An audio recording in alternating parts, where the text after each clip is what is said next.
Bir yigit o'sha ishlash maqsadida chet elda bo'lgan, ayoli uyda. Endi kuyovni ukasi akasiga telefon qilyapti-da, seni ayoling tinmasdan telefonda gaplashadi. Bunda bir ish bor. Erkak naryoqda turib, asabi buzilib, juda ham bir jahli chiqqan holatda ayolga telefon qilyapti-da, unga sen kim bilan gaplashyapsan, kechasi kunduz tinmaysan ekan va hokazo va hokazo. Natijada taloqni beryapti. Taloqni beryapti. Taloq berganda ham 3 taloq beryapti. Oradan bir 6 oy, 7 oy o'tib uyga kelyapti. Kelib haqiqiy holatni tekshirsa, ayol hech qanaqa u o'ylagandek bir nojo'ya xatti-harakat qilmagan, balki o'zini qarindosh urug'lari bilan gaplashgan.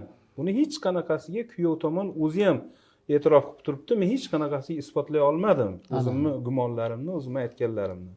Lekin afsuski g'isht qolipdan ko'chib bo'lgan. Bu aytadiganini aytib bo'lgan. Taloq masalasi shunaqa nozik masalaki, og'izdan chiqqandan keyin uni qaytarib bo'lmay qoladi. Men bilmabman, meni maqsadim unaqa emas edi degan gaplarni ahamiyati qolmay qoladi. Shuning uchun juda ham hushyor bo'lishlik kerak.